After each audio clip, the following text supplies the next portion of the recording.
Solo Radio 90.6 FM, la radio de tu ciudad.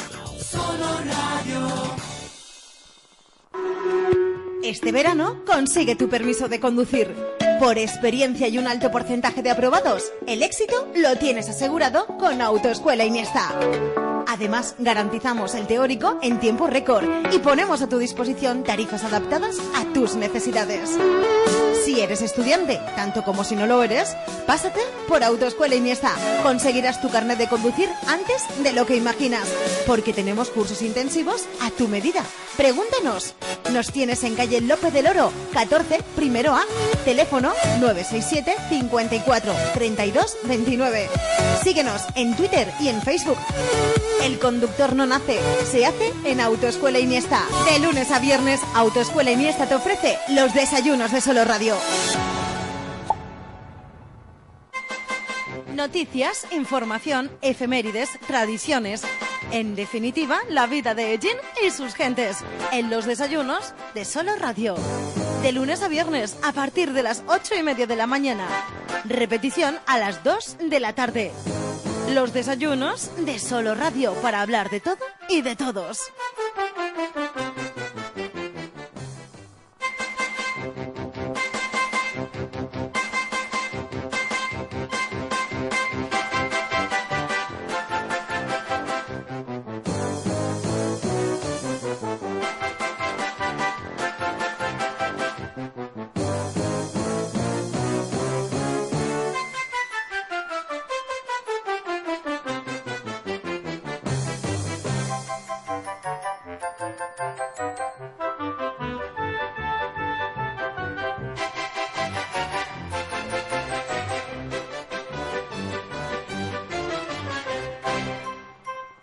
Muy buenos días, saludos cordiales. Comenzamos aquí una nueva edición de los desayunos de Solo Radio. Buenos días, si nos están escuchando en directo, son 35 los minutos que pasan de las 8 de la tarde, pero también de la mañana, por supuesto. Pero también, por supuesto, tenemos que desearles buenas tardes, si lo que están escuchando es la repetición.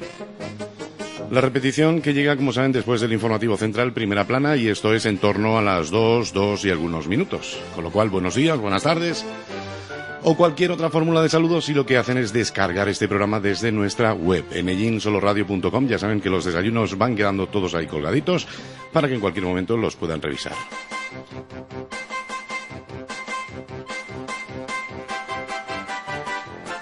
Es la edición correspondiente al 19 de junio de 2015. Hoy es viernes, llegamos al fin de semana, llegamos también en esta semana al final de los desayunos de Solo Radio. Una semana que ha sido muy intensa en cuanto a contenidos. Hemos tenido un poquito de todo, como nos gusta, en este programa de los servicios informativos de Solo Radio, porque esa es nuestra máxima, hablar de todo y de todos. Y ayer pues hablábamos de turismo. Ayer, recordarán, tuvimos una edición especial de Ellín Puerto Presente y, bueno, pues hoy podríamos denominar este programa con la segunda parte, porque vamos a seguir hablando de turismo, porque pensamos que es un punto importante, o más todavía debería serlo en nuestra economía local. Y, bueno, pues todo el trabajo que se haga en pro de conseguir, bueno, pues que el turismo sea ese punto importante, como digo, en nuestra economía, creo que no es suficiente, con lo cual nosotros, o al menos por nosotros, no va a quedar. Cordial saludo de José Aurelio Martínez, gracias por estar con nosotros una jornada más y, como siempre, les decimos, parte importante de este programa pueden ser nuestros oyentes, de hecho, deben ser nuestros oyentes. Ya saben que si quieren participar de alguna manera, pues no sé, comentando alguno de los asuntos que vayamos tratando, si quieren aportar algo a nuestra tertulia, si quieren darnos su punto de vista, pueden hacerlo bien a través del correo electrónico participaellin@soloradio.es, o incluso si quieren intervenir en el programa, pues lo pueden hacer a través del teléfono 967 30 53 21.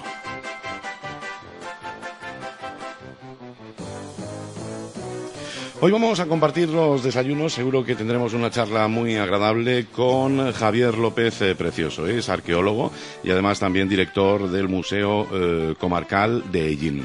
Ya se encuentra con nosotros en los estudios de Solo Radio, le damos la bienvenida. Javier, muy buenos días. Muy buenos días y gracias por tu invitación. Gracias a ti, por supuesto, por pues contar con tu presencia en este programa, que además, ya te puedo adelantar que vamos a intentar exprimirte. Una persona que lleva tantos años,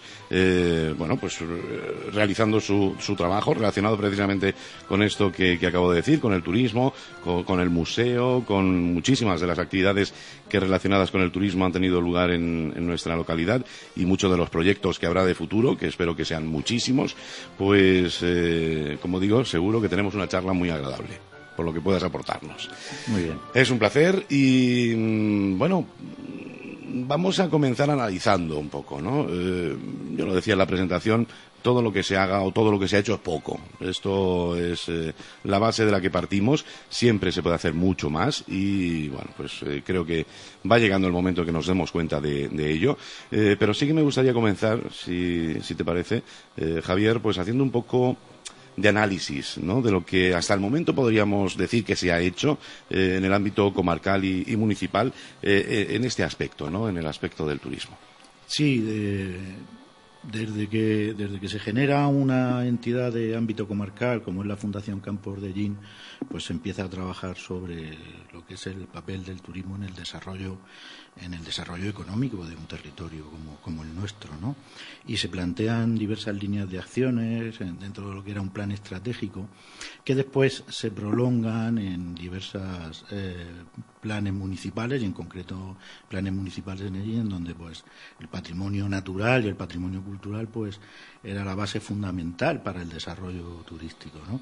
Lo que la actual Concejalía de Turismo pretende es recopilar toda esa información para potenciar aún más todo lo que se ha venido haciendo anteriormente, enlazando con todas las, acciones diferentes y diversas que se han desarrollado a lo largo del tiempo y conocer de primera mano todo lo que es la situación actual de ese posible desarrollo turístico para buscar medios para potenciarlo, como bien decías tú, ¿no? Es decir, todo lo que se haga es poco, pero lo que tenemos que hacer un poco es, coordinar, saber qué tenemos, cómo lo podemos, poner en valor y cómo podemos ayudar al desarrollo de la economía local a través de iniciativas emprendedoras. Por lo tanto, ¿podemos decir que estamos a la altura o que nos hemos quedado cortos o que, nos hemos pasado? No sé qué criterio podrá seguir, nuestro invitado en ese aspecto.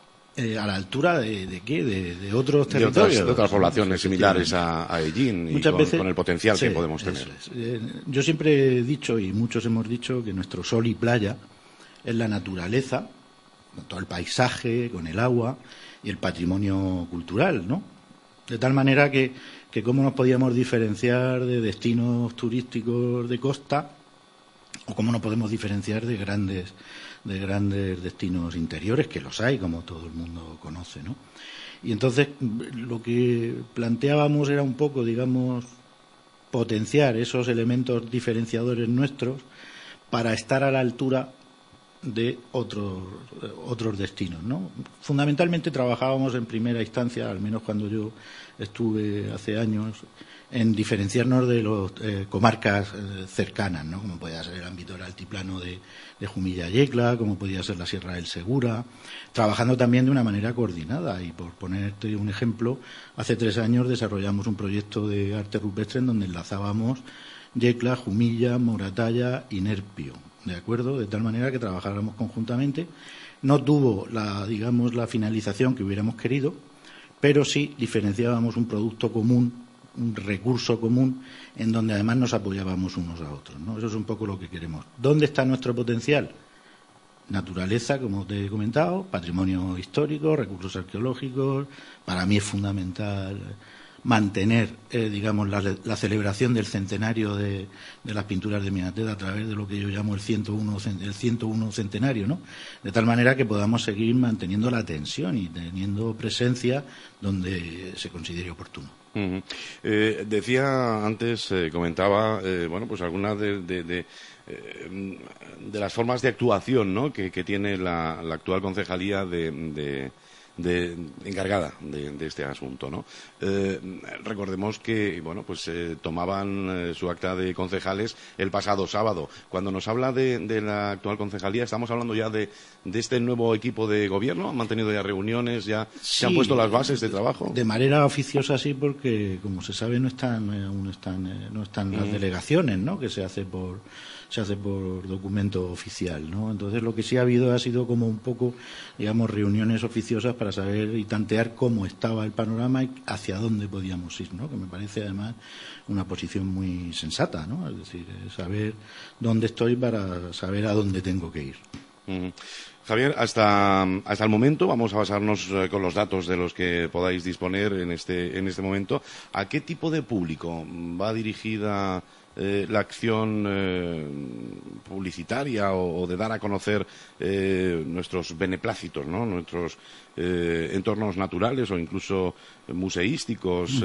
¿Qué tipo de personas nos visitan? Nosotros estamos en el sur de la provincia de Albacete. Pertenecemos a un territorio histórico como ha sido el Reino de Murcia. Estamos en una provincia natural que es la cuenca del río Segura y nuestro primer público hacia donde debemos de mirar es hacia el público de la provincia de Alicante, la provincia de Murcia, la provincia de Almería, ¿no? Sin olvidar por descontado en donde estamos, que es en Castilla-La Mancha, en donde además debemos de lanzar, digamos, las redes, ¿no? Para poder, conseguir que se nos visite a través de lo que pueda ser el público adulto de mayores, todo lo que son colegios y institutos, porque ahí tenemos una red ya preparada que nos puede, digamos, permitir tener una mayor impregnación, una mayor penetración, ¿no?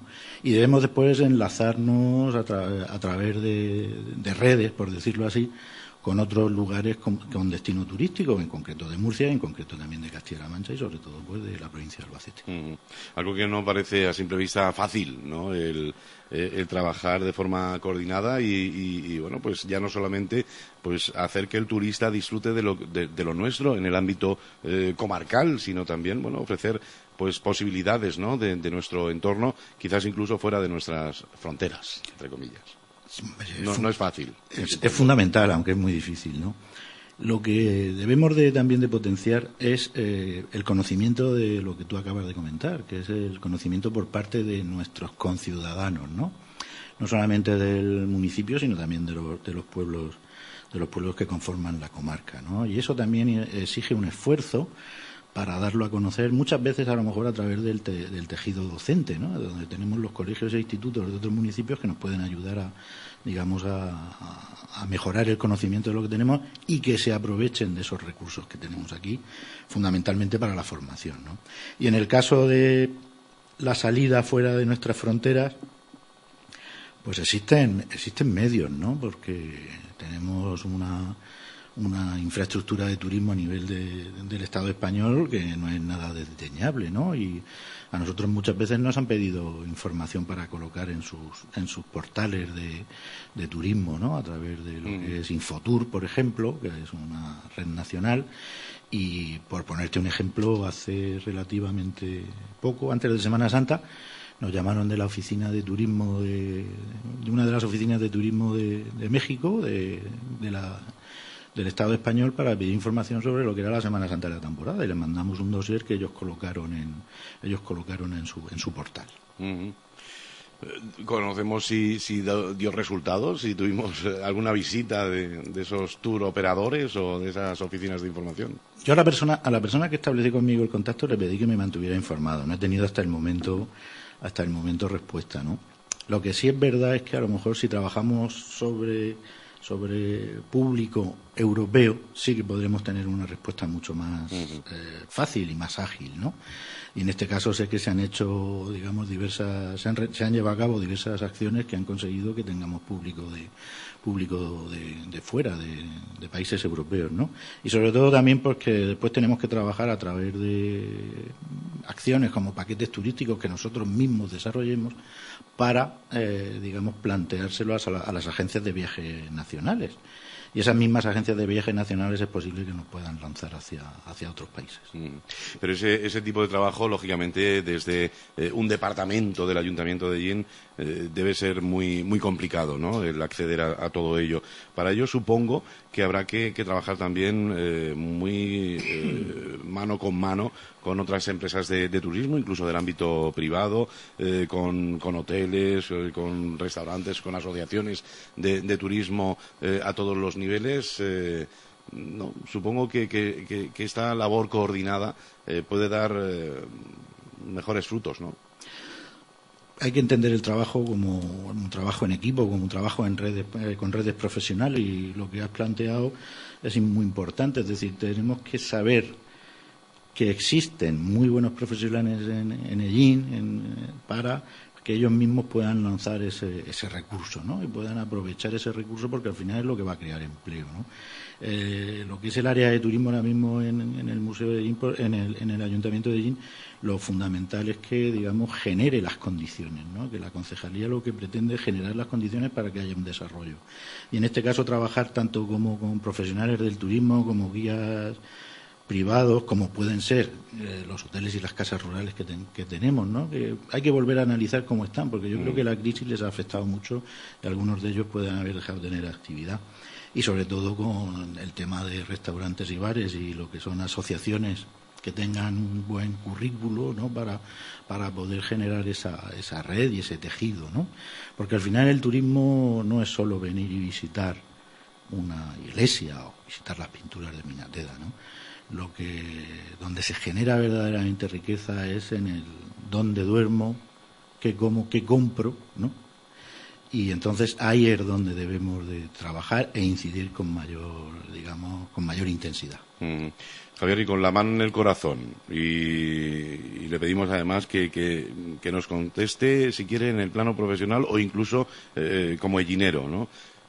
¿Estamos preparados para todo esto que estamos hablando, para todo esto que estamos proponiendo en este y otros muchos programas que hemos hablado de turismo? ¿Ellín está preparado para recibir turismo?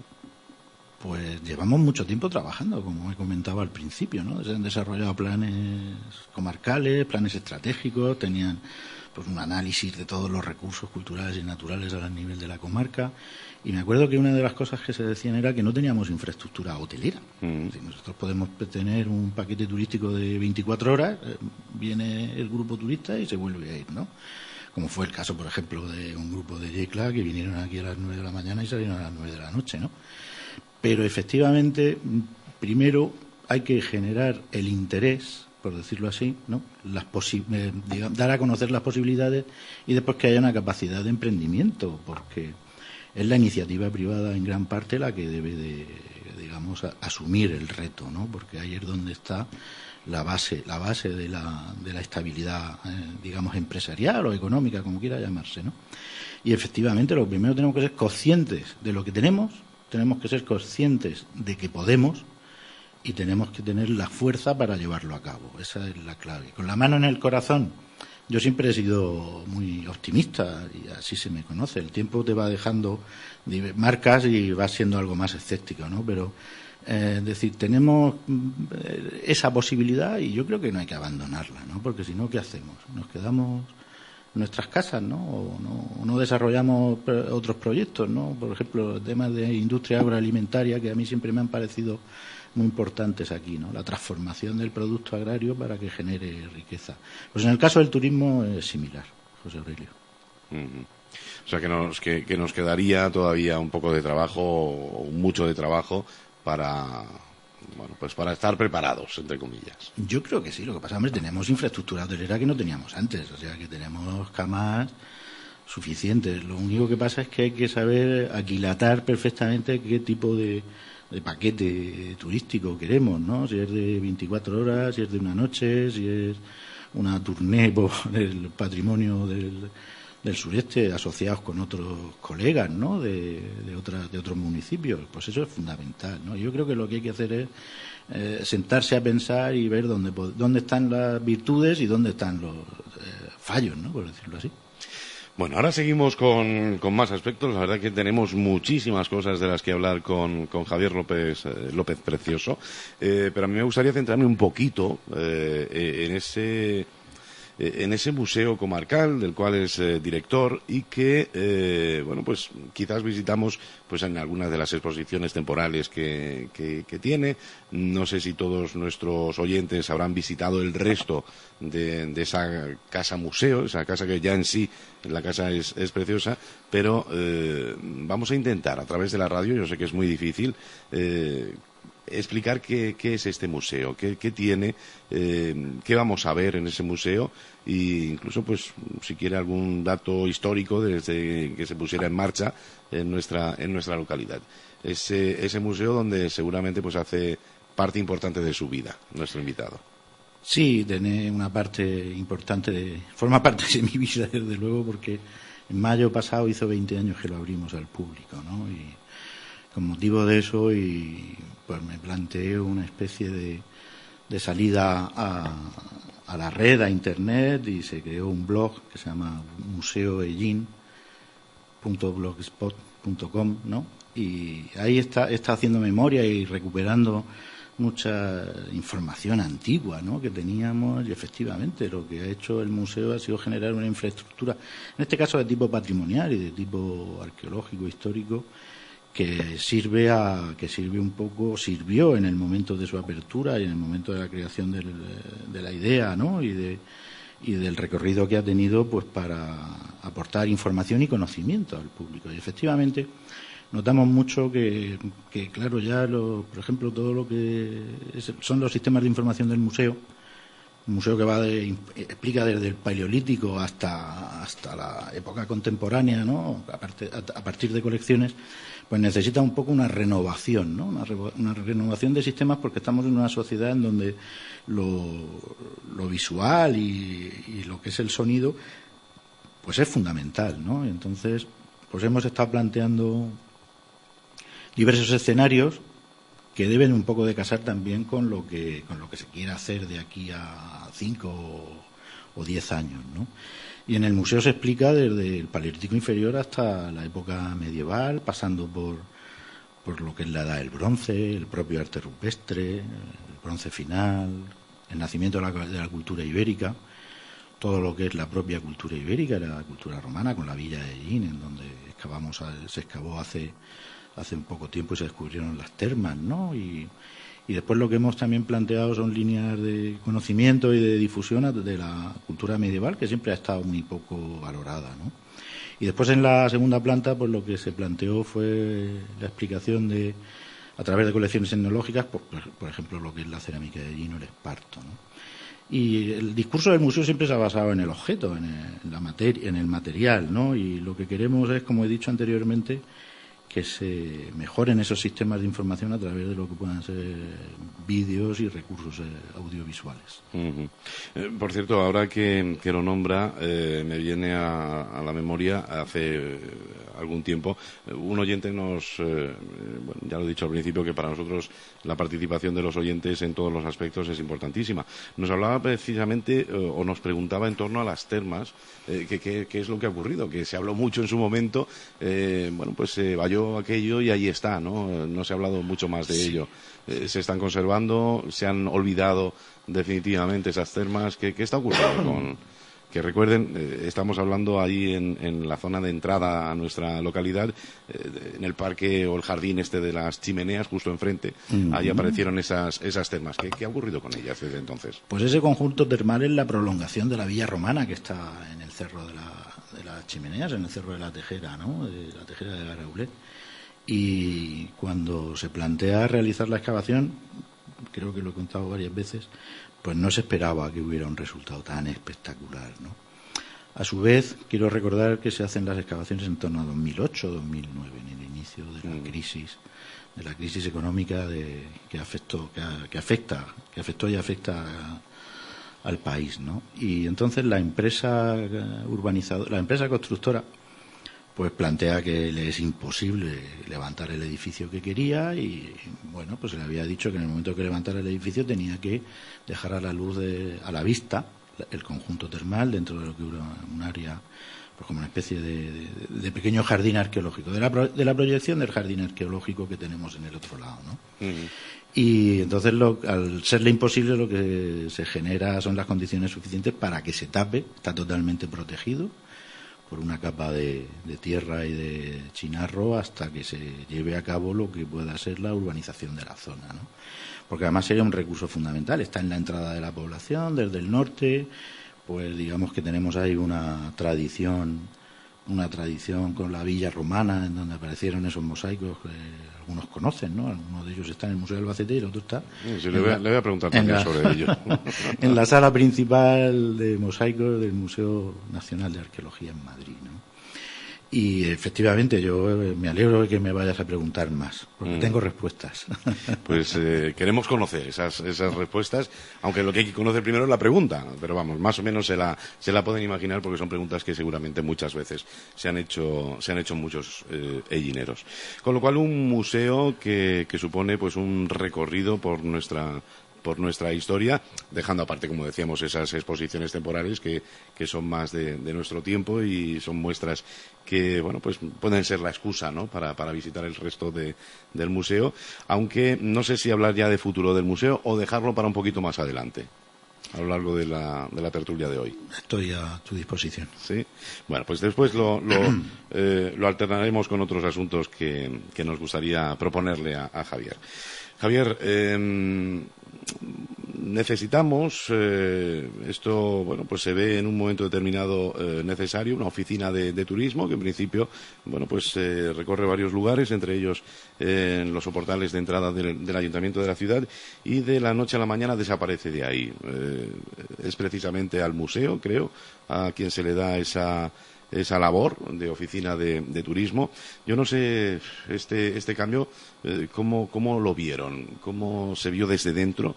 Y ahora contaré también una anécdota que un oyente nos hacía llegar para proponerlo como queja, en este caso a la Asociación de Cofradías y Hermandades, aunque no es responsable, pero bueno, para que se diera cuenta que estaba ocurriendo esto,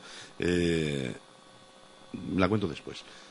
¿Qué tal ha ido esa iniciativa de cambiar la oficina de turismo? Pues fundamentalmente porque, digamos, se había quedado sin personal y se consideró que había que dar un servicio, aunque fuera muy limitado, ¿no?, que era el de informar sobre digamos, las infraestructuras que podíamos tener aquí en Ellín, ¿no?, a la hora de atender a visitantes. Los atendemos físicamente, los atendemos por teléfono y los atendemos también a través de las consultas por Internet, ¿no? Y se planteó desde luego que era, pues, digamos, una especie de solución transitoria, porque digamos que pensamos que posiblemente ese punto de información turística sea un poco invisible, ¿no?, que está poco, digamos, se ve poco, ¿no? Es decir, en los soportales recuerdo que la persona que lo atendía me comentaba muchas veces que aparte de dar información turística, lo que era la oficina de información del ayuntamiento, ¿no?, de dónde estaba urbanismo, de dónde estaba la secretaría, el despacho del alcalde y todo eso, ¿no? Y entonces, pues, siempre se ha planteado buscar el sitio idóneo para que, digamos, podamos atender a la gente, ¿no? Y yo tuve una idea que ha ido madurando, no se ha llevado a cabo, que en principio era utilizar en los bajos del Jardín Martínez Parras, en la avenida Melchor de Macanaz, donde tenemos una especie de arquería que todos conocen, ¿no?, que es, digamos, como la puerta de la ciudad, del casco histórico, ¿no?, por decirlo. Yo creo que ahí tendría más visibilidad, lo cual no es obstáculo para que en el Museo Comarcal siga habiendo un punto de información turística más reducido, o que en el futuro Museo de Semana Santa, con ese edificio de esa envergadura, pueda estar residente lo que pueda ser el servicio de información turística también, ¿no? Y yo creo que es una cosa que hay que ir pensando, madurando, y bueno, pues tenemos una oportunidad ahora, ¿no?, que es la de retomar ciertos temas y lanzarlos. Bueno, la anécdota que comentaba era precisamente en plenos días de Semana Santa, en concreto miércoles santo por la mañana, pues un grupo de dineros estaba ahí en la puerta del ayuntamiento y se tuvieron que marchar porque dice que nos comentaban que eran muchos los visitantes que se acercaban en busca de información y le preguntaban a ellos y no sabían qué decir, ¿no? Y estábamos en plena Semana Santa, ¿no? Sí, y quizás esto se abandona, esto lo hemos visto año tras año, ¿no? Se abandona quizás esa labor en esos días, porque en fin pensamos que todos pues sabemos lo que tenemos que hacer en esos días, pero la verdad que recibimos muchas visitas. Sí sería bueno, ¿no? Que este servicio de información turístico lo lleváramos un poquito más arriba, ¿no?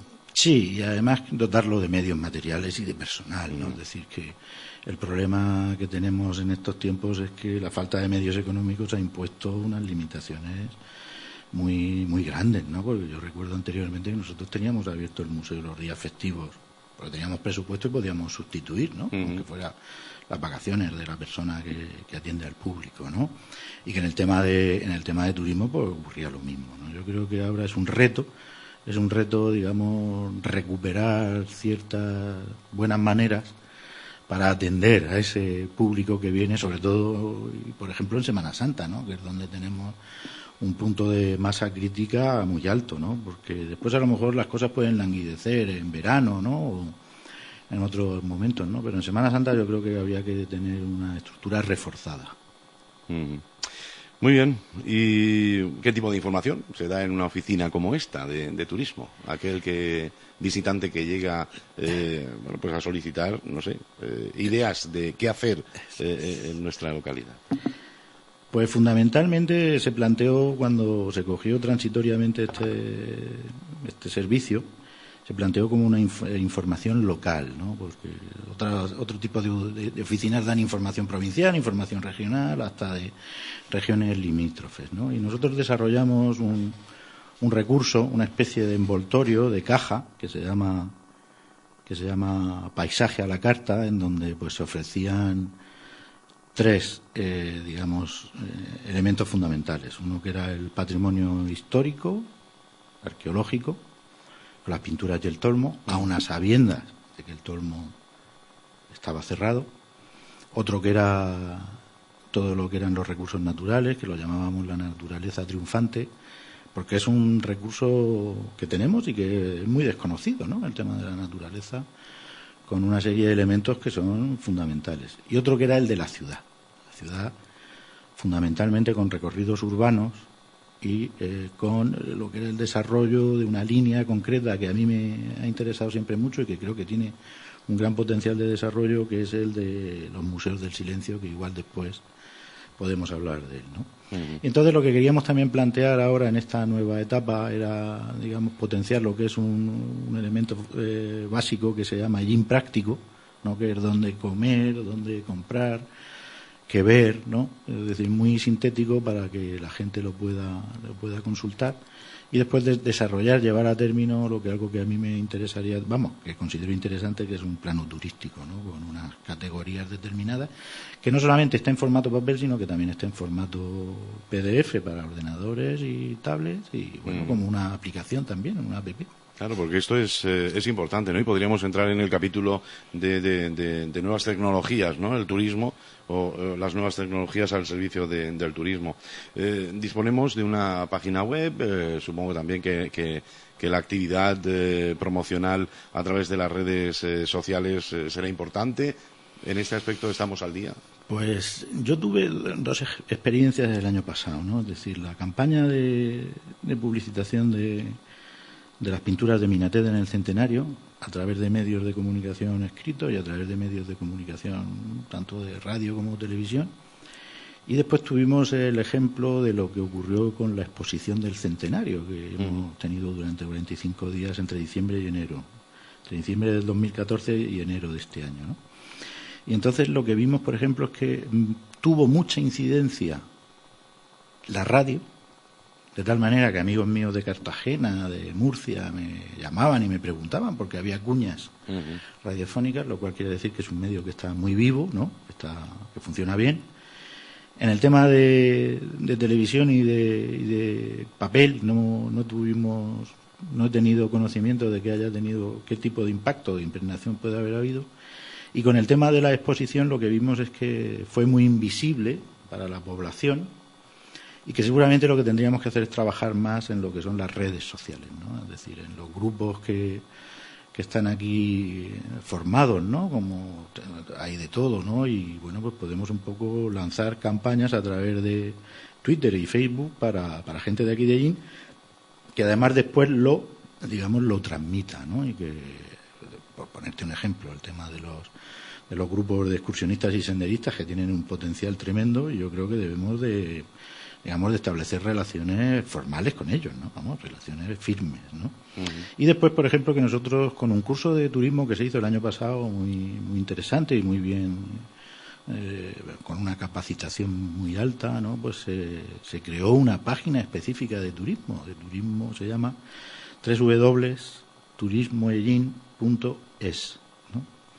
Y que lo que estamos viendo también es que es necesario darlo a conocer más, ¿no? Y que ver también un poco, y eso obliga a tener un mantenimiento y a estar presente, como comentabas, en todo lo que es este campo de la tecnología, de la transmisión del conocimiento y de la información, ¿no? Y que eso tiene que tener una cierta dedicación y que haya alguien que esté dándole y machacando, ¿no? Un poco para que lo vean, porque al final es otro de los elementos fundamentales del desarrollo, ¿no? Es decir, nosotros generamos esas bases, pero también tenemos que pensar que esa base se tiene que mantener, se tiene que acrecentar y tiene que estar, digamos, evaluada y estudiada, ¿no? Eso es un poco una de las líneas que yo creo y entiendo que se deben desarrollar en estos próximos años. Uh-huh. Porque la forma tradicional de ofrecer información turística, como pueden ser pues las ferias, Fitur, por ejemplo, que nos suena mucho porque, bueno, pues casi siempre nuestras tamboradas, nuestra Semana Santa o elementos como el abrigo grande de Minateda han estado presentes muchos años. Si no olvidarse de ellas, porque bueno, son escaparates sin duda importantes, sí que esto de Internet pues suple un poquito esa labor, ¿no? Hombre, estar en Fitur yo lo considero como una especie de elemento de prestigio, que como se consideraba, ¿no? La presencia de la Semana Santa con la tamborada y los desfiles procesionales, con el patrimonio sagrado, ¿no? Y es una decisión que se ha venido tomando históricamente, ¿no? Porque además antiguamente ibas a Fitur, pero imagínate lo que es Fitur, ¿no? Cuando conoces Fitur es como si estuvieras dando la vuelta al mundo a través de stand, ¿no? Entonces, ¿cómo puedes llamar la atención? ¿Cómo puedes decir que vengan? Es decir, es una operación muy compleja, ¿no? Y que bueno, pues exige unos recursos determinados, ¿no? Muchas veces yo considero que debemos de estar presentes porque estamos normalmente, estos últimos años estábamos presentes en el stand de la Diputación, creo recordar. Pues sí, en el pabellón de Castilla-La Mancha. En el pabellón de Castilla-La Mancha, provincia de Albacete, que lo lleva Diputación de Albacete, ¿no? Y bueno, pues fundamental que las tamboradas, los desfiles procesionales, pues lo que acabas de decir también, lo de arte rupestre, es decir, que debemos de recordar que el arte rupestre es patrimonio mundial. Es decir, que lo que tenemos que hacer es mejorar las infraestructuras de Minateda, del abrigo grande de Minateda, para conseguir que la gente venga, porque hay un turismo que es fundamentalmente cultural, ¿no? Y que, pues, entendemos que el abrigo grande de Minateda es una especie de arca del conocimiento del arte rupestre y de la prehistoria, ¿no? Son escenas excepcionales, algunas de ellas, como la posible escena de batalla o de decapitación que decían otros especialistas, ¿no? Y después pues están figuras entrañables, ¿no? Como la madre con el niño, que quiero recordar también que el año pasado salió en un billete de Lotería Nacional, ¿no? Y otro que yo llamo el arquero volador, ¿no? Porque está en un momento de caza en donde yo creo que está en el aire, ¿no? Y bueno, todo este tipo de cosas explicado, pues a la gente le gusta y bueno, y le genera un placer, digamos, sensorial, ¿no? Y después, pues lo que tienes que hacer es llevártelos y que coman aquí en Ellín, ¿no? Y que se compren su camiseta o se compren su caja de caramelos, ¿no? Eso es fundamental. Entonces, Fitur yo creo que sí, que hay que estar. Entiendo que estaremos a lo que decidan los responsables, ¿no? Y que a la vez tengamos una línea de acción paralela con el tema de las redes sociales y de la presencia en medios, ¿no? Yo siempre he sido muy crítico, y ahora que sale el asunto del abrigo grande de Minateda, yo siempre he sido muy crítico con esto, ¿no? Estamos celebrando el centenario y bueno, miramos el abrigo y 100 años parece que es como la canción No es nada, ¿no? Porque está todo exactamente igual, poco se ha pensado en las pinturas rupestres. Sí, se ha hecho. Lo primero que se hizo fue operarlo de cataratas. Y te explico. Le entiendo. Se ha limpiado y se ha limpiado muy bien. Se ha limpiado fenomenalmente bien. Es una cosa, es como multiplicar por 10 la visibilidad, ¿no? Después el centenario lo que ha llevado a cabo es una serie de acciones que son la exposición, la redacción de una guía, la impresión de un recurso que se llama calco de campo, que mide más de 1 metro y que tú te lo puedes llevar allí, ver todas las figuritas y compararlo, a la vez que estás leyendo un texto redactado por un profesor de universidad, por Alberto Mingo, que tiene una alta calidad, ¿no? La guía de campo redactada por Juan Francisco López, uno de los mejores y mayores especialistas de arte rupestre de aquí del Levante, pues es otra pequeña maravilla, ¿no? Lo que debemos de hacer es potenciar su visita. Y después, sí nos queda por hacer varias cosas. Una es mejorar el cerramiento, que nos hemos quedado a las puertas. Es decir, el cerramiento hay que cambiarlo, darle más superficie al área protegida, de tal manera que los grupos estén más cómodos, ¿no? Por decirlo así. Y después lo que tenemos que mejorar también es la parcela de acceso, la parcela baja, porque tiene una imagen nefasta. Es decir, eso es patrimonio mundial, pero tenemos una parcela de acceso que está muy degradada, ¿no? Y de eso puedo sacar informes desde 1995 en donde yo estoy clamando también que eso se lleve a cabo, ¿no? Porque es un recurso de índole turística, pero es que además es un recurso patrimonial, forma parte de nuestra memoria, ¿no? Y lo que tenemos que hacer es sacarlo también adelante, a ver si conseguimos desatascar ese tema, ¿no? Y lo que hay que hacer es tener fuerza, tener también medios, como siempre, y bueno, pues yo creo que gestionar de una manera diferente lo que es el tolmo las pinturas de Minateda. Hay que dar también información porque alrededor de Minateda, del abrigo grande, hay otros pequeños abrigos que a lo mejor también podemos utilizar en el ciclo de la visita, ¿no? Y también porque creo que debemos de incidir. La exposición sobre arte rupestre fue muy interesante porque sintetizamos todo el conocimiento que hay del arte rupestre en la comarca, ¿no? Y tenemos petroglifos, y tenemos pequeños abrigos, y tenemos lugares con un manifiesto interés paisajístico desde el punto de vista geológico, que hay gente que lo disfrutaría también mucho, ¿no? Y eso es lo que yo creo hacia dónde debemos de ir. Y que sea crítico un ciudadano o muchos es muy bueno, porque es la sociedad civil la que puede imponer que eso se lleve a cabo y que se sustancie. Pero crítico no por el hecho de ser crítico. No, porque a mí me gusta. Yo había visto las pinturas de pequeño, tendría 10 o 12 años.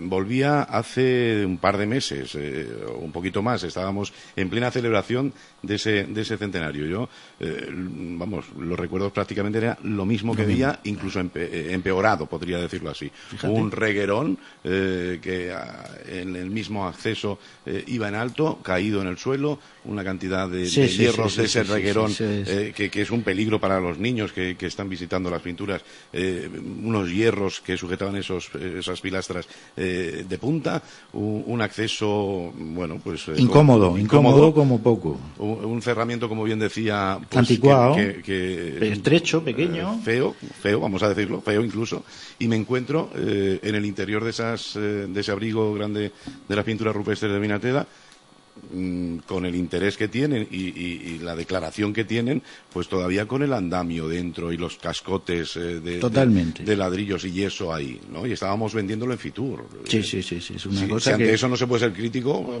Pero por eso he dicho que lo mejor es que haya gente crítica y que sea la sociedad la que demande decir que se analicen los defectos, ¿no? Porque eso es lo que hace, a lo mejor también es un poco agitar lo que es permítaseme la expresión, el cóctel de decisiones, ¿no? Y yo lo veo muy bien, ¿no? Porque muchas veces, como te he dicho, cuando vienes reclamando y clamando, ¿no? Desde hace mucho tiempo, a lo mejor lo que necesitas es el apoyo de apoyo de esos grupos, ¿no? Y de ir a transmitir esa sensación donde se debe de transmitir.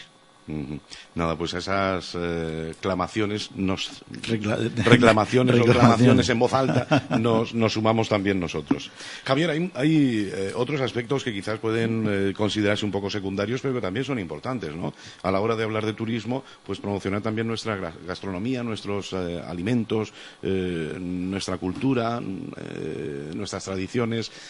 Esto también es importante, ¿no? Aunque no sea un trabajo quizás directamente de un museo o de una persona en concreto.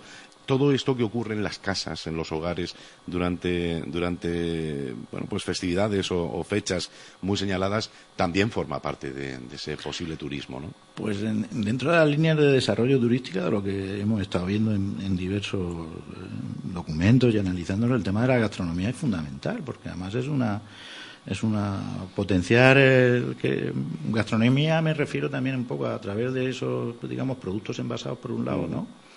El aceite, por ejemplo, ¿no? Pues pura gastronomía. Y es patrimonio cultural, además, todo el tema del aceite, ¿no? Yo realicé una propuesta era un itinerario que se llama Camino Romano y que está basado en el paisaje del olivar, ¿no?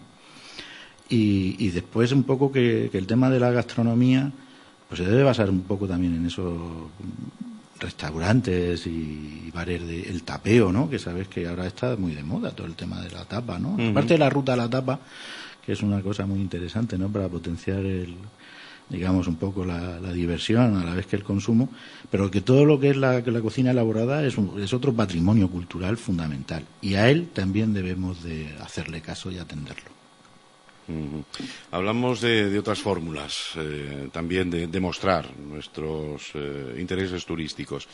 Las audioguías, en el casco histórico, ahí pues seguramente nuestros oyentes se habrán dado cuenta, ¿no? de unos azulejos que se han colocado en lugares importantes de la ciudad, esas audioguías que pueden también bueno, pues satisfacer la curiosidad del visitante. Todo esto pues viene un poco a ampliar lo que decíamos, ¿no? Las diferentes formas que se deben ir utilizando, ¿no? para un mismo fin. Sí, lo comentábamos hace relativamente poco también, ¿no? Es decir, que había mucha gente que no sabía que, claro, que para descargarte la audioguía tienes que poner el teléfono, que sea smartphone de estos, ¿no? Y que tienes que descargarte, reconocer el código que llaman QR, ¿no? Que eso es muy sencillito. Es una aplicación que solo pueden descargar, pues como habitualmente descargan sus aplicaciones, lectura de códigos, tal, bueno, pues y lo ponen ahí. Eso es. Y después puedes ir oyendo, puedes ir oyendo lo que es todo digamos, el guión, ¿no? Lo puedes ir oyendo mientras estás recorriendo los puntos que te dan a conocer pues 4 ámbitos de nuestra ciudad, en donde además hemos sobrepasado lo que es el conjunto histórico, ¿no? Y eso es un trabajo que se realizó el año pasado y que debemos de seguir manteniendo, mejorando y potenciando, ¿no? Porque son la ruta por la ciudad árabe, lo que es la ruta de los alfares, ¿no? Porque hemos tenido una industria de alfarería en el barroco fundamental, lo que puedan ser las casas, digamos, más emblemáticas de la población, ¿no? Y las propias iglesias y ermitas, ¿no? Y eso pues yo creo que debemos de seguir trabajando en eso, porque eso es una inversión de futuro, ¿eh? Eso ahí lo tenemos que tener claro, esto ya está asumido, o sea que debemos de dar mucha más presencia a ese tipo de recursos. Recursos que son relativamente sencillos de poner en práctica, relativamente, digo, lleva su trabajo por supuesto, pero que tampoco necesitan pues una infraestructura tremenda, ¿no? Pues eso, a través de su tablet, de su smartphone, tienen posibilidad simplemente de leer ese código y a partir de ahí ya le viene toda la información. Lo he apuntado aquí porque no quería que se pasara en el programa de hoy, lo nombraba anteriormente y a nosotros seguro que nos gustaría que nos explicara un poco qué es esto de los museos del silencio. Javier, que lo hemos dejado ahí un poquito en el aire y seguramente alguno se está preguntando, alguno de nuestros oyentes se pregunta qué es eso. Te lo agradezco, ¿no? Cuando nos planteamos, digamos, desde lo que es el área del museo y el patrimonio histórico del ayuntamiento, decir, bueno, ¿qué más podemos ofrecer, ¿no? Porque tenemos una cantidad de itinerarios, de rutas por el medio, digamos, digamos, por el territorio del municipio, que hay que revisar también, ¿no? Pero entonces planteábamos, bueno, qué explicamos de la ciudad, ¿no? Del casco histórico, de la ciudad antigua, ¿no?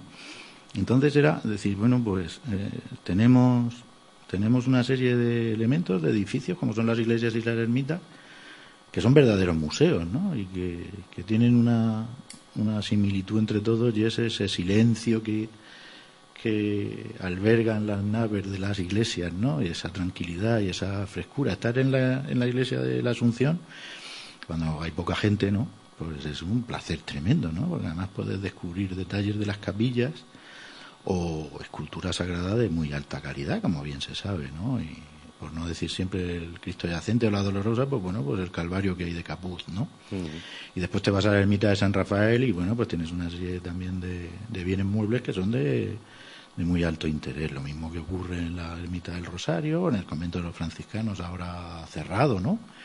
Y por supuesto en San Roque, donde, como bien ya se sabe, ya está conocido de todos, pues se descubrió un retablo muy interesante.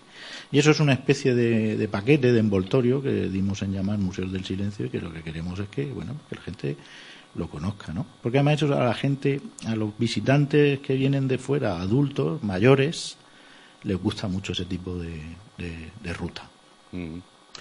También sería bueno, ¿no? En esos museos del silencio, pues que se realizara algún tipo de acción que facilite, ¿no? al visitante, pues toda esa información de la que estamos hablando del exterior, ¿no?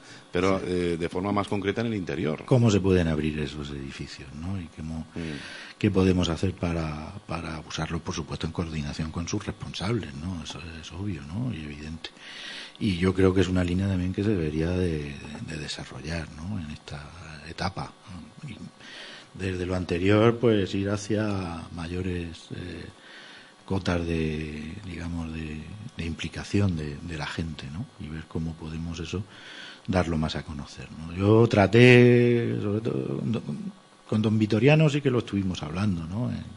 En tiempos cuando estábamos con el proyecto del Museo de Semana Santa, entre 2010 y 2011 estuvimos hablando mucho de ese tema, ¿no? Y él, como siempre, demostraba pues una ilusión por ese tipo de asuntos, ¿no? Y bueno, pues por ejemplo poder visitar la ermita de la Asunción en un horario determinado o bajo demanda, ¿no? A través de los medios de información que puede dar una web o el portal de turismo de aquí de allí.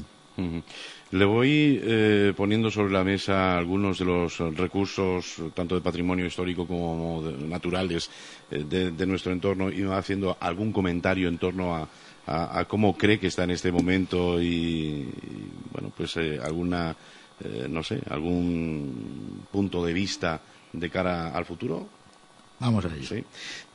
Por ejemplo, hablamos del casco histórico de Llín, la zona del castillo como zona más o menos principal de ese casco histórico.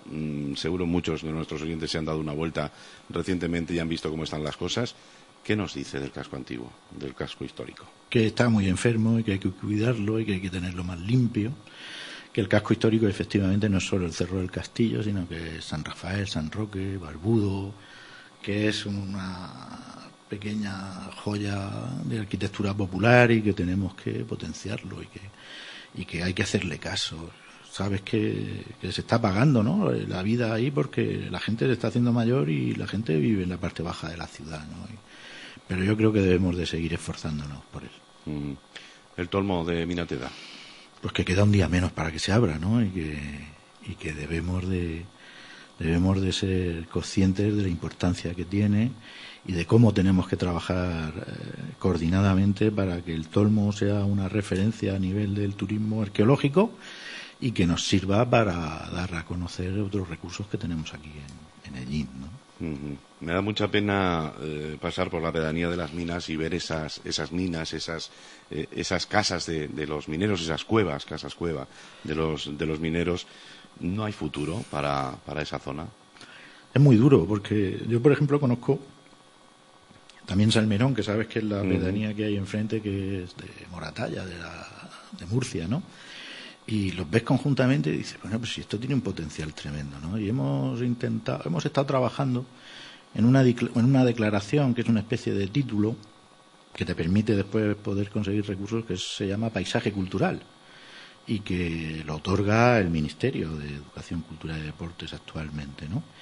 Y potenciar, recuerdo cuando vino la responsable de arqueología de Castilla-La Mancha hace 3 años, y estaba muy interesada en conocer las minas, ¿no? Porque, claro, lleva cosas en Almadén, lleva cosas en Puerto Llano y todo eso, y se quedó sorprendida de la potencia de ese paisaje desértico con esas minas, esos hornos de mina abandonados, las casas cueva, y dijo que teníamos que trabajar, sobre todo ellos, ¿no? Porque ahí digamos que se forma lo que se llama, entre comillas, lobby, ¿no? Es decir, que son grupos de presión para que te otorguen esa declaración. Y ese paisaje cultural de las minas yo creo que sería bueno que se consiguiera. Además de generar conocimiento a través de algún tipo de recurso, como puede ser una exposición sobre las minas.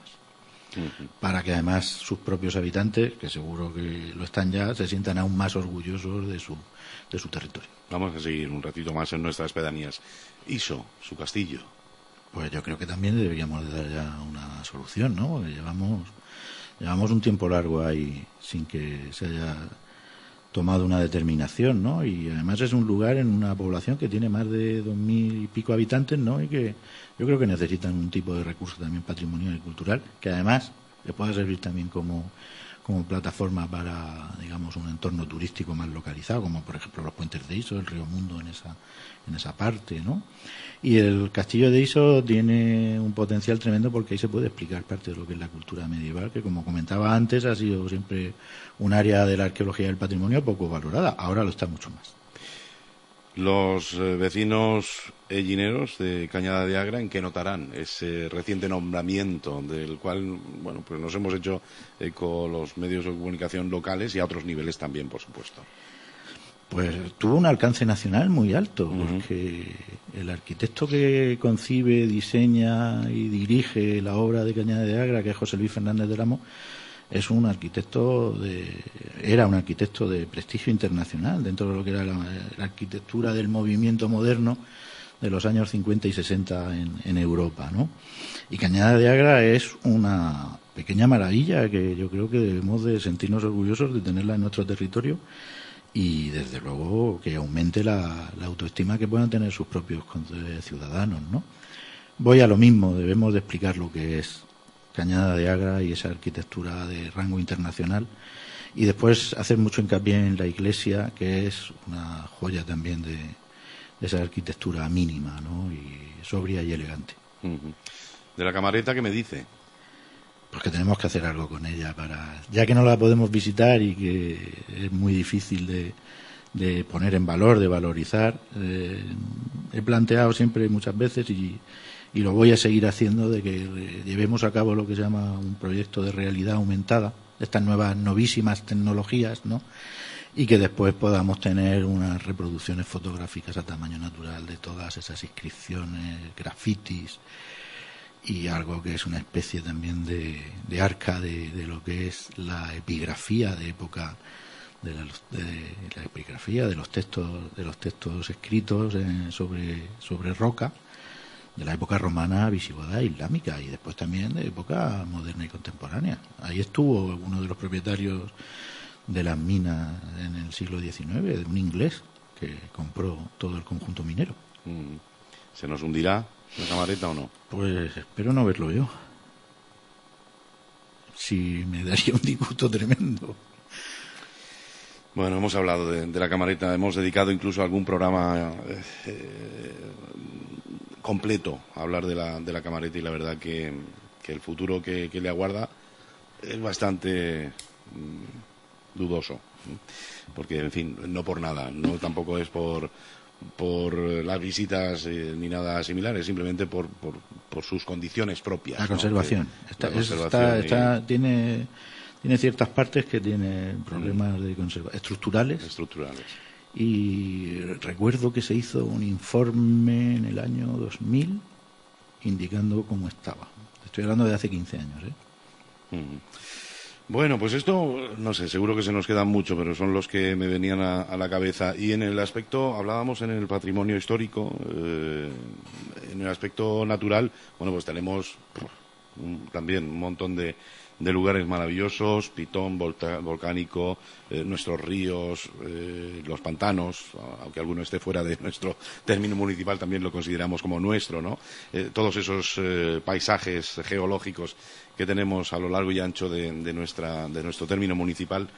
En este aspecto, bueno, pues también iniciativas turísticas para vender nuestro patrimonio natural también es importante. Sí, porque el territorio es la base sobre la cual tú desarrollas todo lo que pueden ser las acciones, ¿no? Acciones que además potencian el conocimiento a la vez que potencias también la conservación, ¿no? Porque comentabas el tema del pitón volcánico, ¿no? Que es un elemento singular que está además, digamos, enlazado con otros dos volcanes. Uno es el volcán de Mobarca en Salmerón, en Moratalla, y otro es el volcán de la Celia, ¿no? Donde también hay una serie de materiales que tienen que ver con ese fenómeno volcánico, ¿no? Y después tenemos también todo lo que son la serie de volcanes de Fortuna, en Murcia, ¿no? Por eso digo que nosotros tenemos que estar muy unidos con el territorio circundante. A la vez que nos diferenciamos, tenemos que estar unidos de alguna manera, ¿no? Y lo que tenemos también es un recurso que es la red hídrica de esos ríos, pero también de los humedales. Es decir, tener zonas húmedas como puede ser el Saladar de Agramón, pues es básico y fundamental a la hora de poder utilizarlo, ¿no? O tener también lo que es el humedal de la zona de Cordovilla, ¿no? Que aunque esté en Tobarra, pues bueno, pues también está muy cerca de nosotros. Y llevamos un tiempo pensando y trabajando sobre lo que es potenciar el paisaje geológico, ¿no? Porque hace poco hicimos lo que era el inventario de recursos geológicos del municipio en conjunción con otros municipios a través de un programa potenciado por el Instituto de Estudios Albacetenses, que sabes que depende de la Diputación, y dirigido por un catedrático emérito de Madrid, por Lorenzo Vilas, que es un encanto y con sus 70 y tantos años, ¿no? Y que cómo te explica las cosas, ¿no? Y cómo te explica que Cabezallán es un antiguo fondo marítimo, ¿no? Y te señala dónde estaba cada una de las playas, ¿no? Y eso es una cosa que podemos también, digamos, utilizar para potenciar el interés y la curiosidad por nuestro territorio. Y después hay una cosa que no quiero que se me olvide, que es el paisaje agrario, el paisaje antiguo del olivar, por ejemplo, ¿no? Que es lo que te he comentado también, que puede servir de base para desarrollar un itinerario que se llama Camino Romano.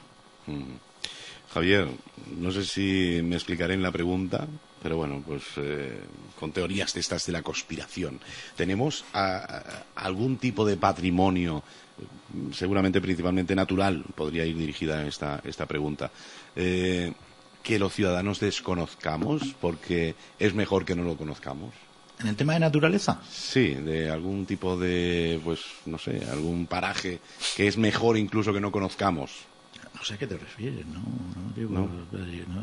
No concibo. ¿Tiene que ver con fósiles? No. Posiblemente. Si va por ahí la cosa, que de verdad que no sé. Va por ahí. No sé si te refieres también a arte rupestre, que consideremos que debe de estar poco conocido. Al final de lo que te das cuenta es de que las redes sociales y la información circulan a una velocidad exponencial. Y es el caso de los petrolíferos del Cenajo, que siempre hemos estado protegiendo, ¿no? Y que de repente por ejemplo. sabemos que van autobuses de escolares, ¿no? Y que bueno, pues que el tema de los abrigues marineros de Minateda, ¿no? Pues aparecen cómo llegar a ellos en un portal muy conocido de internet, ¿no? Para excursionistas y senderistas, y lo hemos intentado proteger, ¿no? Fíjate cómo es la cosa que en Murcia, por ejemplo, muchísimos yacimientos arqueológicos se conocen en internet con sus coordenadas geográficas. Mientras que aquí en Castilla-La Mancha se tomó otra decisión tan legítima y tan moral como otra, que es no dar información sobre eso, ¿no? Y al final lo que notas es que la perseverancia hace que llegues a los lugares que tú has leído, conocido, que han hablado de ellos, ¿no? Y por eso te digo que bueno, proteger siempre está bien. Lo que pasa es que muchas veces a lo mejor si no das información es porque no tienes medios para la protección y la vigilancia, ¿no? Y hay una labor fundamental de un colectivo que depende de la Junta de Comunidades de Castilla-La Mancha, que son los agentes medioambientales, que tienen un nivel de conciencia altísimo y que siempre vienen y comentan cómo está el puente de Iso, cómo están los petroglifos, el tema de los incendios, ¿no? Te decía lo de los fósiles porque estábamos moviéndonos para conseguir del Museo Nacional de Ciencias Naturales una serie de piezas, de fósiles de peces de aquí, del área de lo que se conoce como la zona de las Tierras Blancas, ¿no? De lo que son diatomeas, que es un antiguo fondo lacustre, ¿no? Y estábamos ahí moviéndonos con cierta discreción para conseguir una parte de esa colección para poder exhibirla aquí en Hellín, como un recurso también patrimonial, natural y turístico. ¿Y por qué está afuera? Porque se hizo la excavación por parte de unos paleontólogos y se depositó en el Museo Nacional, ¿vale? Ni más ni menos. Pues esto nos lleva a aquello que yo quería también hoy, ya que está con nosotros Javier López Precioso, director del Museo Comarcal de Hellín, arqueólogo, hablar precisamente de todos esos elementos tan importantes de nuestra cultura histórica y que están fuera de Hellín. Bueno, pues sabemos que en Albacete tenemos muchísimo patrimonio, en Madrid incluso también. No sé cómo piensa Javier, si esto es bueno que esté ahí porque se da a conocer a otros niveles, si debería, como igual pensamos muchos, ¿no? Sí. Que somos muy nuestros, ¿no? Sí. Tenerlo aquí en Hellín es un derecho, además, es un derecho. Efectivamente, cuando se disponga de un lugar, ¿no? Apropiado para todo ello, porque estamos hablando de piezas realmente importantes. Muy importantes. Te da un poco la sensación así como de saqueo, que nos lo han quitado, ¿no? Sí, ¿sabes lo que pasa? Que el Museo Comarcal se abre en 1995, ¿no? El Museo de Albacete, el nuevo, se abre a mediados de los años 70, ¿no? Y anteriormente, por ejemplo, cuando aparece el mosaico de los meses y las estaciones, que aparece en la tejera de Garaulet, cuando se ve la importancia del mosaico, pues lo que se decide es que esté residente en el Museo Nacional de Arqueología, en el Museo Arqueológico Nacional, ¿no? Además hay un acta de donación en donde pues se entrega y todo eso. Es verdad que tenemos todo el derecho del mundo a reclamar lo que es nuestro, ¿no? Y que también, pues, los ciudadanos del Estado español pues tienen también, digamos, el derecho de poder verlo aquí o en Madrid. En Madrid lo que había era un discurso unitario, ¿no? En ese momento, pues, evidentemente. ¿Qué es lo que pasa? Que aquí nosotros no tenemos un lugar apropiado para poder contemplar eso, ¿no? Aparte de que iniciaríamos seguramente una batalla en donde acabaríamos agotados, ¿no? Porque es un elemento singular de relevancia internacional y que evidentemente nosotros podríamos tenerlo aquí. Hace poco hablé con un especialista en nuevas tecnologías que yo lo que quería hacer era una foto en formato gigapíxel del mosaico y que lo pudiéramos tener aquí, ¿no? Para, si no tenemos, ya que no tenemos el original, que tengamos una copia de altísima calidad para ver lo hermoso que es, ¿no? Cada uno de esos medallones en donde se explican las estaciones y los meses con una serie de figuras que bueno, pues que son muy interesantes. En el caso del mosaico de Albacete, que se llama de la Orla de Animales, yo me acuerdo que siempre estuvimos a punto de conseguir que viniera para acá, ¿no? Y que lo que necesitábamos era un espacio mucho mayor y después también los recursos económicos para desmontarlo y montarlo. Esa es la clave, ¿no? Bueno, pues esto nos lleva, por ejemplo, a hablar también del Museo Comarcal y del Museo de Semana Santa en plan futuro. Porque igual ahí, con algún juego de malabares, pues resulta que matamos varios pájaros de un tiro. Lo podríamos hacer, sí. ¿Verdad? No sería mal sitio para tener esos mosaicos o esas copias de mosaicos si no puede ser el original. Poder explicar en un solo espacio todo el hilo argumental del patrimonio que tenemos, desde lo que es la base de la naturaleza hasta la Semana Santa, con los desfiles procesionales y la tamborada, es una oportunidad que tenemos al alcance de nuestra mano, que además haría que bueno, pues concentráramos los recursos y que pudiéramos, digamos, explicar mucho más, digamos, adecuadamente quiénes somos y de dónde venimos, ¿no? Y también a lo mejor sentar las bases para ver hacia dónde vamos, ¿no? Y que puede aumentar nuestra capacidad emprendedora, ¿verdad? Y bueno, pues ahí hay digamos que ahora mismo estamos en un momento de impasse, ¿no? Porque la corporación no está en las delegaciones aún, digamos, oficialmente nombradas, las de los concejales delegados, ¿no? pero yo creo que es un elemento para la reflexión y que yo además entiendo que el alcalde Ramón García tiene un interés profundo en que eso se lleve a cabo, ¿no? En que podamos abrir ese espacio museístico tan espectacular que todos conocen, ¿no? La verdad que nos damos nuestro tiempo, ¿eh? Oh. Nos damos nuestro tiempo, la verdad que en este aspecto estrés no vamos a tener. El Tolmo, el Museo de Semana Santa, lo de las pinturas rupestres, ¿no? Todo con la Torre de tiempo, Iso con sin una pie. especie de... También es verdad que hay urgencias mayores muchas veces en la vida cotidiana, ¿no? Pero que yo creo que deberíamos de haber sabido mirar hacia el futuro hace tiempo, ¿no? Cuando se declara conjunto histórico, que creo que es en 2003, y deberíamos de haber hecho ya, son 12 años ya, ¿no? Y la ley obligaba a que hiciéramos un plan especial de rehabilitación interior, ¿no? Y el Museo de Semana Santa creo que se termina la obra física en marzo del 2011, ¿no? Que la obra física del Tolmo de Minateda, menos el camino, también se termina hace años, ¿no? Y bueno, como dices tú, efectivamente, yo creo que aquí tenemos un poco de, digamos, de velocidad, velocidad lenta, velocidad lenta. Yo iba a decir desidia.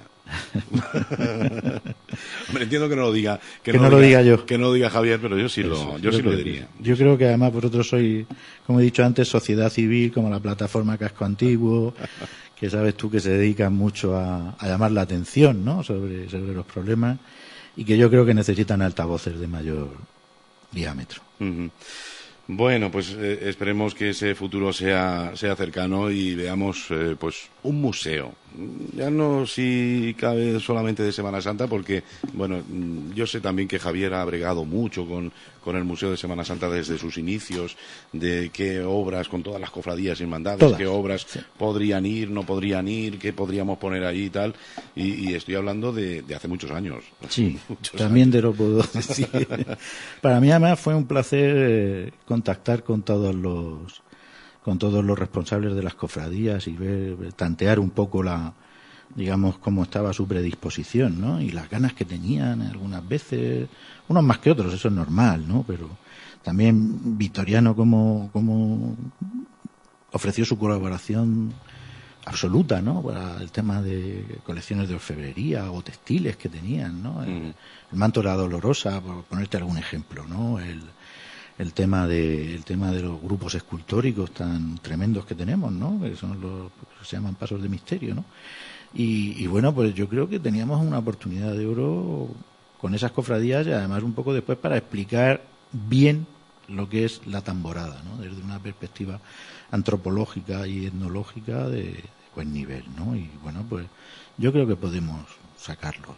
¿Qué te voy a decir yo? Si trabajo en este negociado, pues si yo te digo que no. Mira, este verano pasado estuve en Barranda viendo precisamente ese museo que tienen allí, maravilloso. En una aldea de Moratalla, ¿no? Efectivamente, que además tiene representaciones llenera, que vi yo un tamborcito de gin. Rápidamente y en los últimos minutos vamos a plantear varias cuestiones que nos hacen llegar los oyentes y una de ellas es en directo. Antonio Pérez, Rolmi, buenos días. Hola, buenos días. Muy buenos días, Javier. Hola, buenos días. Me conoces, ¿no? Hombre, claro, Rolmi. Estoy ahora un poco quitado del medio y nos vemos menos. Sí. Para llorar. Enhorabuena por el programa, pero para llorar. Estoy aquí en mi casa recomío total porque habéis tocado pues cantidad de cosas que cómo somos, me meto, los sellineros de dejaos y de por qué es que tenemos eso. Y porque además en detalle, te voy a hacer muy rápido por lo que ya he visto que José Aurelio queda poco tiempo, en detalles que hay. Por ejemplo, no sé si tú has visto con detalle Santuario del Rosario, que ya no es ermita, no hay ermitaños, perdona que te diga. No, he dicho la ermita del Rosario. Sí, santuario, sí, entonces sí. santuario. Sí, Sí. es que estoy siempre encima de eso. Ermita de San Roque y ermita de San Rafael, sí, tienes razón. Tampoco es ermita, ya es parroquia. ¿Ya no? Parroquia. De San Roque. Lo único que queda como subiendo? ermita y muy bien. Pero bueno, no he venido yo a darte lecciones ni mucho menos. Se admiten, son tantas cosas las que habéis dicho. Se admiten. Pero ahí delante del altar mayor, no sé si has visto unos mosaicos puestos en el suelo, Sí. en el rosario, en el santuario, claro, de mucho antes de la guerra, cerámica gallinera. Sí, señor. Que se descubrieron, pero no hace mucho, Sí. porque había una tarima, no sé si os acordáis, Sí. los que hemos estado más de monaguilleo, que cuando los curas se arrodillaban para decir la misa de espaldas al pueblo, pues ahí introducían la misa o el final, se arrodillaban en la tarima de madera. Cuando esa tarima se levantó, una de las cosas que hicieron en Rosario, hay una joya en el piso de cerámica gallinera, porque son azul y blanco, y además Sí. que es seguro. Y están allí, y mucha gente pasa desapercibido. Eso ya es un detalle. Pero mi pregunta esta mañana era, ¿qué pasa con Cuevallar? ¿Tú las conoces? ¿Has oído algo? Pues fíjate, estuve viendo información de Cuevallar la semana pasada porque estaba recuperando documentos antiguos del museo entre 1995 y 2000, ¿no? De estos que estaban en formatos de estos de WordTest y cosas de esas, ¿no? Muy antiguas, y apareció un documento sobre Cuevallar, en donde yo he estado un par de veces, no he entrado mucho en la cueva, ¿no? Por cuestiones de cuestiones personales, ¿no? De espeleología. Y es un sitio... No es tu fuerte. No, espeleólogo lo intenté ser y ya dije que de cuevas nada. Y entonces estuvimos viendo que en la entrada había un pequeño restos arqueológicos de posible época medieval. Y es un sitio muy interesante, efectivamente, como un elemento geológico singular, por decirlo así, aunque tenga un interés local, ¿no? Y efectivamente, pues es un punto más del interés que tiene nuestro territorio. Sí, yo, por apuntar algo más sobre Cuevallar, no la conozco porque soy, lo confieso, ahora que no puedo andar mucho tampoco inepto, pero que no he sido de los aventureros. Y me acuerdo que en los años 50, que estaba yo en los terciarios capuchinos, hacían excursiones, los filósofos de 20 años, todos los estudiantes a frailes que estaban aquí en este colegio, iban con ellos, siempre se iba Florencio Castro, y alguna vez se llevaba alguno al hijo mayor, me parece, y fotografías segurísimas que luego las veía yo, pero preciosas, no eran en blanco y negro, por supuesto, pero eran con las estalagmitas, unos allí como unos de agua, unos espacios, unos estanques pequeñicos, y creo que veía yo cómo se llevaban unas cantidades de sogas y de cosas que era peligroso entrar, pero se adentraban cada vez más, cada vez más para adentro. Claro, gente joven, como eran los frailes aquellos, me imagino que se remangarían la sotana, pues iban con sotana. Y el Florencio Castro, el padre que era muy aficionado a la fotografía, que estaba en el ayuntamiento, pues hacía aquella fotografía, y puedo asegurarte que unas fotografías de estalactitas y estalagmitas, de hecho, algunas veces se traían algunas estalactitas, algunas estalagmitas, pocas porque respetaban mucho, sabían bien de lo que iba. Y la verdad es que después yo oí decir que estaba tapeado, que no, para que no entraran por el peligro de que allí pudiese haber un accidente o algo. Pues Esa era la pregunta. Sí, yo ya te digo, yo cuando entré unos cuantos metros, ahora no sé si está tapiado, puede ser que a lo mejor cuando se hizo la obra de la desviación de la carretera nacional, sí. Apareció una gran especie partieron como una especie de cueva que puede ser que tenga enlace con Cuevallar. Y eso conexión. Exacto, conexión. Y eso yo creo que sí que se tapó efectivamente. Ya lo que es yo ya Cuevallar hace muchos años que ya no he vuelto a subir. Pero cuando era un niño se decía, Antonio, que unía Cuevallar con él, con el santuario del Rosario. Bueno, yo lo oía siempre que había una puerta allí por allí por las sacristías viejas que decíamos, la que pega al castillo, y decía, por ahí se entra y se va hasta Cuevallar, y ya sabemos Cuevallar por dónde está, que lo ha dicho por la carretera cuando se hizo el desvío.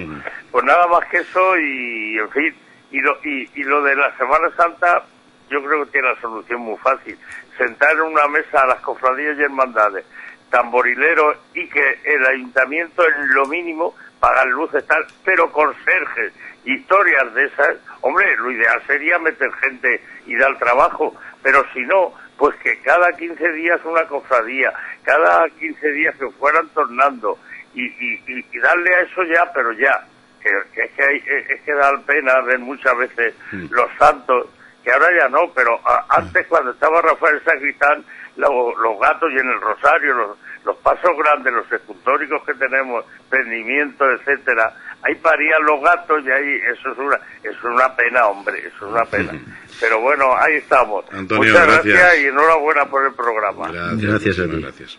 Venga, más cuestiones. Nos piden que nos des tu punto de vista de lo que está ocurriendo con franciscanos. Y te traslado también otra pregunta. Dice, la calle Peña Caída está dentro de protección del BIC, del casco antiguo, y está en obras. ¿Se ha contado? ¿Se lleva supervisión de esas obras por parte del Departamento de Patrimonio? En el tema de la calle Peña Caída tenemos prevista una visita dentro de poco. No han aparecido restos arqueológicos, no se han visto nada especial por el momento, y lo que sí se debería de contemplar es un poco la adecuación de esas propias obras o lo que es la vida de los ciudadanos que quedan ahí, ¿no? Y que sea lo mejor para ellos, ¿no? De Peña Caída puede ser un elemento fundamental también para pensar cómo podemos valorizar el área del Cerro del Castillo, ¿no? Porque tenemos el castillo, que mucha gente tampoco lo conoce, claro, pero evidentemente está enmascarado, está, como dices tú, es un sitio que está poco conservado, ¿no? Es un barrio que está poco conservado, ¿no? Pero el castillo está completo. Lo verdaderamente peculiar es que está completo, aunque algunas veces las viviendas se adosan a la muralla, pero tenemos elementos, los que dan, por ejemplo, a la Peña Caída, lo que es la roca, es decir, ahí podemos perfectamente hacer una labor de recuperación, ¿no? Y en el caso yo entendería que en el caso de la explanada del castillo también se pudiera realizar algo, y en 2011, justo antes de las elecciones de 2011, teníamos un grupo de técnicos trabajando en el museo e hicimos una propuesta para generar una infraestructura en la parte alta de donde se pudiera, pues digamos, hacer un mirador y contemplar todo lo que era el paisaje y explicar el castillo, ¿no? Y es algo que me gustaría llevar a cabo. En el caso de franciscanos, entiendo que es una pregunta global. Sí. Y que, piden un punto de vista. Mi punto de vista es, lo primero, que es un elemento fundamental dentro de lo que es la memoria patrimonial de la ciudad de Llín. Creo que es un lugar en donde se pueden realizar muchas actividades. Entiendo que el edificio 2, lo que es lo que parece ser que pasa a propiedad del municipio, es un elemento inmueble que puede, digamos, generar una buena infraestructura. Hay que pensar en qué. Puede ser la universidad, no sé si otra vez el lugar para la oficina de juventud, ¿no? Y en el caso de la iglesia y el claustro renacentista, pues hay que tratarlo como lo que es un bien de importancia provincial o si se quiere, del obispado de Cartagena, ¿no? Es decir, el claustro del siglo de mediados del XVI es una pequeña maravilla, y en el caso de la iglesia lo que hay que hacer también es potenciar esa visita a través de esa ruta que te decía de los museos del silencio, ¿no? Por supuesto, restaurar con todos los parabienes, hay especialistas y profesionales de alto nivel en nuestro entorno, y llegar a acuerdos, porque al final también tienes que tratar un poco el tema de la financiación y tienes que llegar a acuerdos con otras administraciones, ¿no? Porque allí es grande y necesita mucho, y yo creo que después lo que hay que hacer es pensar qué hacemos con tanto edificio público como el que tenemos, ¿no? Véase la Casa de la Cultura, véase lo que pueden ser este edificio de franciscanos, ¿no? El claustro, el edificio 2, el claustro más moderno. Y bueno, pues digamos que sentarnos tranquilamente y bueno, ver qué podemos hacer con todo eso. Javier, nos quedamos sin tiempo. La verdad que yo casi propongo una segunda parte de este programa, porque seguro se nos han quedado muchísimos asuntos que tratar en el tintero. Pero bueno, pues en otra ocasión. Teniendo en cuenta que a la respuesta de Javier es sí, siempre, y que nosotros estamos encantados de escucharle, pues en cualquier otro momento compartiremos los desayunos. cuando vosotros queráis y bueno, pues podemos tratar otra serie de temas que yo creo que, bueno, pues pueden ser también importantes, ¿no? O profundizar en algunos de ellos, ¿no? Sobre todo por cuestiones meramente descriptivas, ¿no? Si se quiere decir así. Lo que pasa es que, bueno, estamos, ¿cuánto llevamos? ¿1 hora y media? Hora y media. Más o menos, ¿no? Y bueno, espero haber sido suficientemente explicativo y que las expectativas tanto de ti y de los oyentes pues se hayan visto colmadas. Muy bien, muchísimas gracias. Así lo ha sido. Sin duda hemos disfrutado mucho en el programa de hoy. Javier, un placer y hasta pronto. Muchas gracias. Javier López Precioso, arqueólogo, director del Museo Comarcal de Hellín. Con él compartíamos hoy los desayunos de Solo Radio. Si nos escuchan en directo son 57 minutos y medio los que pasan de las 9 de la mañana. Si nos están escuchando en la versión en diferido es porque nos sintonizaron a partir de las 2 de la tarde. Gracias por la atención prestada y por supuesto continúen con nosotros. Hay mucho más que escuchar. Noticias, información, efemérides, tradiciones. En definitiva, la vida de Hellín y sus gentes. En los desayunos de Solo Radio. De lunes a viernes, a partir de las 8:30 de la mañana. Repetición a las 2 de la tarde. Los desayunos de Solo Radio, para hablar de todo y de todos. Este verano consigue tu permiso de conducir. Por experiencia y un alto porcentaje de aprobados, el éxito lo tienes asegurado con Autoescuela Iniesta. Además, garantizamos el teórico en tiempo récord y ponemos a tu disposición tarifas adaptadas a tus necesidades. Si eres estudiante, tanto como si no lo eres, pásate por Autoescuela Iniesta. Conseguirás tu carnet de conducir antes de lo que imaginas, porque tenemos cursos intensivos a tu medida. Pregúntanos. Nos tienes en calle López del Oro, 14, primero A. Teléfono 967 54 32 29. Síguenos en Twitter y en Facebook. El conductor no nace, se hace en Autoescuela Iniesta. De lunes a viernes, Autoescuela Iniesta te ofrece los desayunos de Solo Radio. Solo Radio. 90.6 FM, la radio de tu ciudad. Solo Radio.